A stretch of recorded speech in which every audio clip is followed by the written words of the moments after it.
And Lucknow. तो जितनी भी रेजिमेंट्स थी पूरे इंडिया की भारतीय राजाओं की, वो सब इकट्ठी होने लगी। कुछ दिल्ली इकट्ठे हुए, कुछ कानपुर इकट्ठे हुए और कुछ लखनऊ इकट्ठे हुए। ये इम्पैक्ट क्या था, किस वजह से था? क्योंकि बहादुर शाह जफ़र जो एम्परर था, सम्राट था भारत का उस समय का, उसने सबको कहा कि इकट्ठे हो जाओ। इसका इम्पैक्ट था। The people of towns and villages also joined the rebellion in mass and rallied around local leaders. लोगों, जो शहर और गांवों के लोग थे, जनता थी, वो भी इकट्ठी हो गई रिबेलियंस के साथ, विद्रोहियों के साथ मिल गई, जमींदारों के साथ। And rulers who were prepared to regain their lost authority. और बहुत से ऐसे राजा भी थे जो जिनका राज्य छीन लिया गया था ब्रिटिशर्स के द्वारा, वो भी इकट्ठे हो गए and fight against the British. और वो भी लड़े अंग्रेज़ों के खिलाफ। कब? इन 1857। तो ये इम्पैक्ट था बहादुर शाह जफ़र का। एंड सिक्स्थ क्वेश्चन है, how did the British succeed to securing the submission of rebel land owners of Awadh. ये इंपॉर्टेंट नहीं है, इसको हम छोड़ सकते हैं। तो हम सेवन्थ क्वेश्चन देखते हैं अब। In what ways did the British change their policies as a result of rebellion of 1857। ये इंपॉर्टेंट है, 5 मार्क्स में आया है कई बार। इन व्हाट वेज, किन तरीक़ों से, किस किस तरह से, did the British change, British ने चेंज किया, अंग्रेज़ों ने चेंज किया, देयर पॉलिसीज़, अपनी पॉलिसीज़ को, as a result of rebellion of 1857। 1857 के रिबेलियन की वजह से, 1857 के रिबेलियन की वजह से किस किस तरह से अंग्रेज़ों ने अपनी पॉलिसीज़ को चेंज किया। बहुत सारे चेंज आए। कारण अंग्रेज़ों को लगने लगा था कि जब ये इकट्ठे होकर लड़ सकते हैं तो कभी ना कभी अगर हमने इनको ज़्यादा दबाया तो ये हमको बाहर भी भगा सकते हैं, इसलिए वो थोड़े सॉफ्ट हो गए उसके बाद। तो हम 1 बाय 1 पढ़ेंगे क्या क्या चेंज आए। Changes in the policies of British after the suppression of the rebellion of 1857। Change number 1, British crown took over the control of administration. जो एडमिनिस्ट्रेशन जो इंडिया का था उस समय कंपनी के हाथ में था, ईस्ट इंडिया कंपनी के, 1857 तक। लेकिन अब वो कंट्रोल चला गया सीधे ब्रिटिश क्राउन के पास, यानी महारानी के पास। जो इंग्लैंड की रानी थी उसने कंट्रोल अपने हाथ में ले लिया। The British parliament passed an act in 1859। 1859 में ब्रिटिश पार्लियामेंट ने, जो इंग्लैंड में थी पार्लियामेंट, जिसमें चुने हुए लोग थे इंग्लैंड के, उन्होंने एक एक्ट पास कर दिया।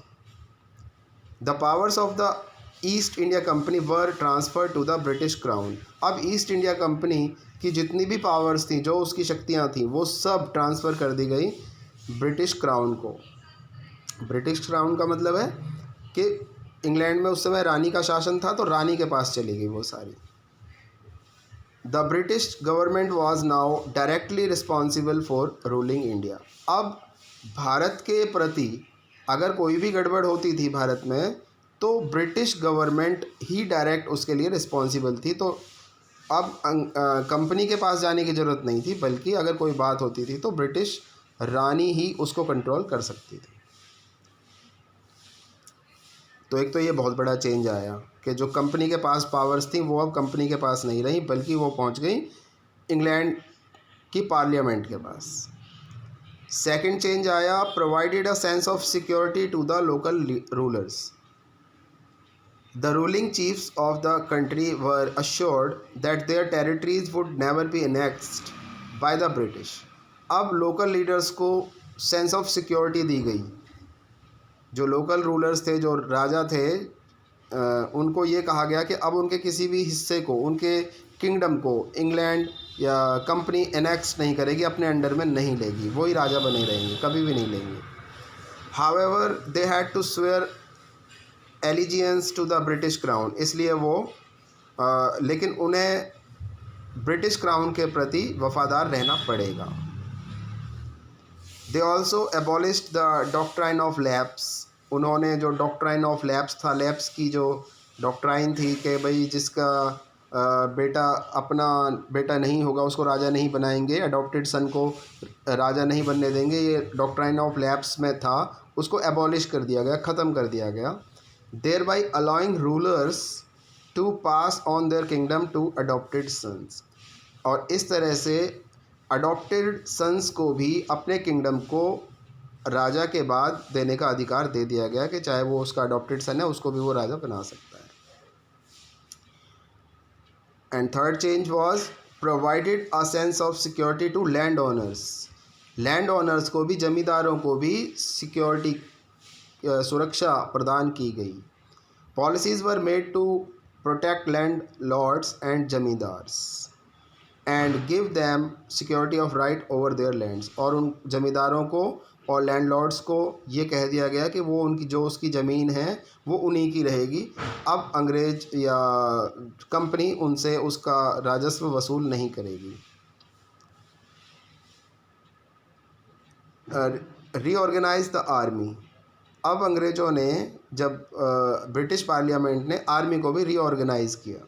The proportion of Indian soldiers in army was reduced, इससे पहले 1857 से पहले भारतीय जो सेना थी, अंग्रेज़ों की सेना, उसमें भारतीय बहुत ज़्यादा थे, उनकी संख्या को अब कम कर दिया गया। And the number of European soldiers in the army was increased, और यूरोपियन सोल्जर्स की संख्या उसमें बढ़ा दी गई। And other change treated the Muslims with suspicion and hostility, considering them to be responsible for the rebellion in a big way, अब अंग्रेज Muslims को शंकालू मानने लगे कि ये गड़बड़ करते हैं, और उन्होंने ये माना कि 1857 में जो इतना बड़ा रिबेलियन हुआ ये मुस्लिमों की वजह से हुआ।